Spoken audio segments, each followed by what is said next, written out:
Nabigo nga po mga idol ang Indiana Pacers na makuha ang commanding 3-1 lead matapos silang matalo sa Game 4 laban sa OKC Thunder 111-104 kung saan nasayang dito ang performance ni Pascal Siakam na gumawa ng 20 points, Tyrese Haliburton 18 points at si Obi Toppin na merong 17 points habang ang OKC pinangunahan ng MVP na si Shai Gilgeous-Alexander 35 points, Jalen Williams 27 points. Pero pagkatapos ng Game 4, hindi naiwasan ng mga fans ng Indiana na magreklamo. In fact, marami sa kanilang nagsasabi masyado nga daw kinontrol ng mga referee ang last minute ng fourth quarter sa dami ng tinawag nilang pabor sa OKC Thunder. Hindi rin naman ito tinatawagan ang ganitong push-off ni SGA kay Aaron Nesmith sa isang play na siyang nagpalamang sa OKC at nagbigay momentum. May nagsabi rin naman dito, tama talaga ang sinasabi noon sa isang series extender si Scott Foster matapos niyang tulungan ng OKC Thunder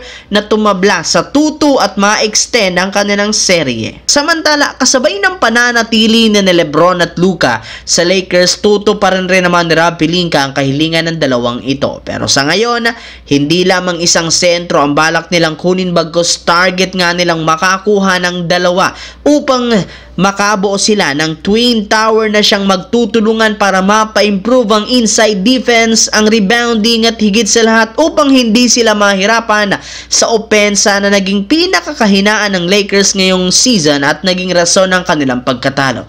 Kagaya ng napag-usapan natin, kinumpirma ni Bobby Marks ng ESPN na marami sa mga big man at legit na sentro ang magiging available. Kaya hindi talaga malabo na makakuha sila ng dalawang bagong big man sa susunod na linggo. Kung siswertehin sila, maaari nga pong makakuha ng dalawang sentro sa free agency ng walang isinasakripisyo, ngunit hindi na naman mapipilitan silang mag-offer sa ibang team ng package para lamang maisakatuparan ng priority na plano ngayong off-season.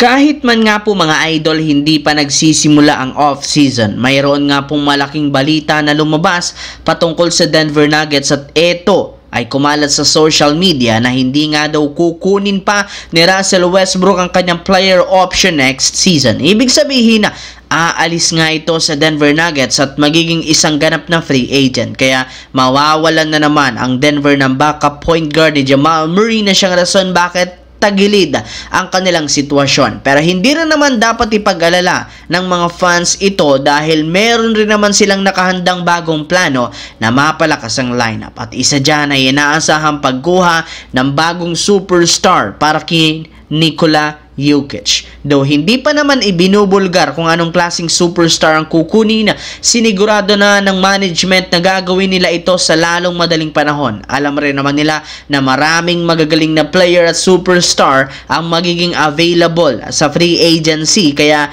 hindi nga sila mauubusan ng pagpipilian.